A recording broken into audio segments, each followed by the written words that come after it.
Bapak Ibu guru hebat, pemerhati pendidikan, dan calon inovator pembelajaran di seluruh Indonesia.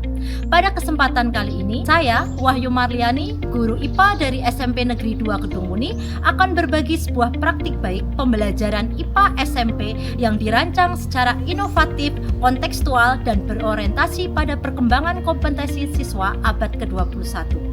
Pembelajaran ini mengusung tema Sci-AI, yaitu perbedaan tanaman sehat dan sakit berbasis AI sebagai contoh penerapan pembelajaran mendalam yang tidak hanya menekankan konsep sains tetapi juga mengembangkan literasi, numerasi, penguasaan kecerdasan artifisial, serta pembiasaan karakter positif melalui 7 kebiasaan anak Indonesia hebat.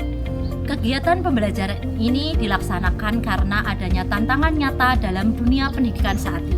Banyak siswa yang masih kesulitan melakukan observasi ilmiah secara mandiri dan membedakan ciri-ciri tumbuhan sehat serta berpenyakit di lingkungan sekitarnya.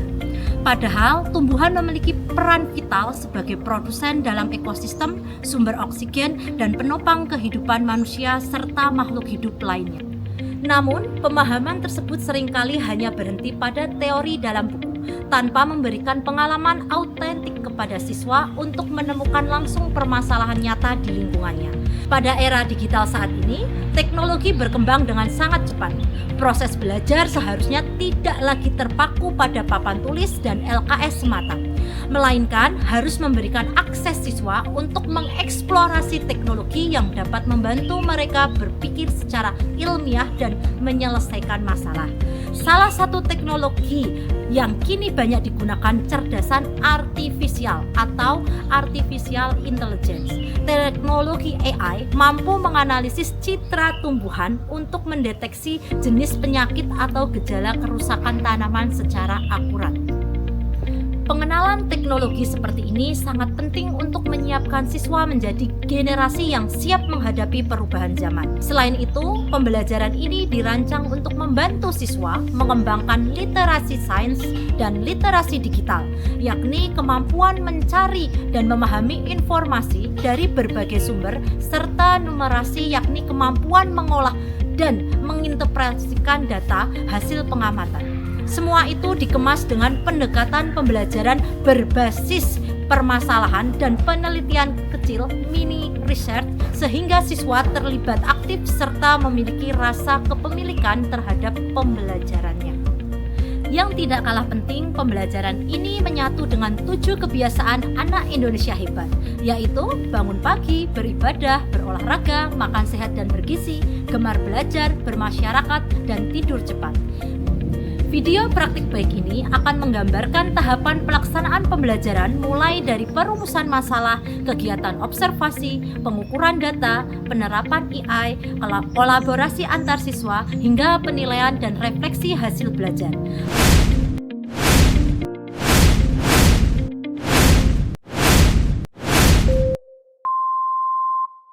Pembelajaran dimulai dengan pemutaran video singkat yang memperlihatkan perbandingan tumbuhan sehat dan berpenyakit di lingkungan sekitar sekolah. Guru mengajukan pertanyaan pemantik, mengapa daun pada tanaman tertentu hijau segar, sedangkan pada tanaman lainnya tampak berlubang atau menguning? Siswa kemudian diminta menyampaikan dugaan awal berdasarkan pengamatan langsung maupun pengalaman mereka. Di sini, guru mendorong berpikir kritis, aktivasi pengetahuan awal, dan kemampuan menyampaikan argumen secara ilmiah. Guru menjelaskan bahwa dalam proyek ini seluruh siswa akan berperan sebagai detektif tumbuhan yang bertugas mengidentifikasi kondisi kesehatan tanaman melalui penelitian lapangan. Guru menyampaikan tujuan pembelajaran yang mencakup 3 ranah, yaitu pengetahuan IPA tentang ciri fisik tumbuhan sehat dan berpenyakit, keterampilan mengumpulkan, mengolah, dan menganalisis data, dan sikap peduli lingkungan dengan penerapan 7 kebiasaan anak Indonesia hebat dalam kehidupan nyata. Dengan demikian, siswa memahami konteks, tujuan, dan manfaat pembelajaran sebelum memulai proyek. Tahap berikutnya, siswa melakukan observasi lingkungan dengan penerapan 7 kebiasaan hebat. Observasi dilakukan di area terbuka sekitar sekolah. Siswa datang lebih pagi dan sebelumnya mereka berdoa serta membaca Asmaul Husna. Kegiatan observasi juga menjadi bentuk berolahraga karena siswa bergerak aktif untuk mencari tanaman yang akan diteliti. Mereka membawa lembar observasi untuk melakukan pengamatan. Di lapangan, siswa mencatat ciri-ciri tanaman secara rinci seperti warna daun, bentuk daun, jumlah daun, dan kondisi lain yang tampak secara fisik. Proses pengamatan langsung ini menumbuhkan rasa ingin tahu sekaligus literasi sains siswa.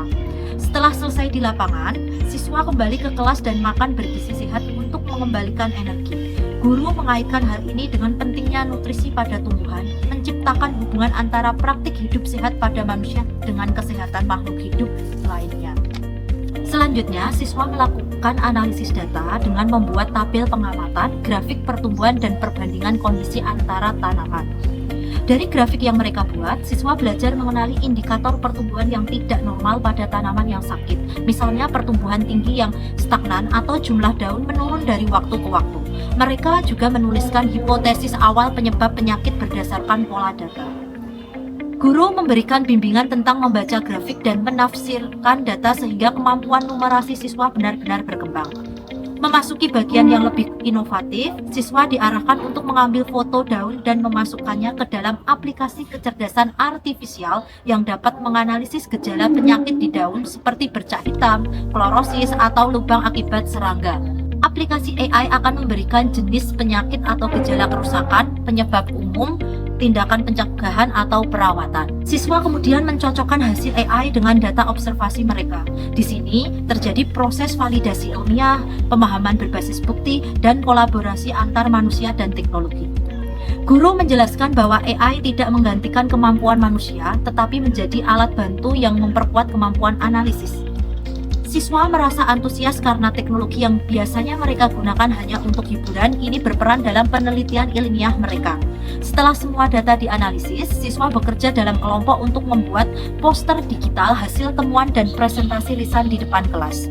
Mereka saling berbagi informasi, memberikan masukan, dan menyusun solusi terbaik untuk merawat tanaman berpenyakit. Kegiatan ini melatih kemampuan komunikasi, kolaborasi, serta kebiasaan bermasyarakat dengan berbagi pengetahuan yang bermanfaat. Guru juga mendorong siswa untuk melibatkan warga sekolah seperti petugas kebersihan dan penjaga taman agar perawatan tanaman bisa dilakukan bersama. Setelah bekerja keras, siswa pulang tidur lebih cepat karena telah memahami bahwa kebiasaan tidur cukup akan membantu tubuh siap belajar kembali keesokan harinya.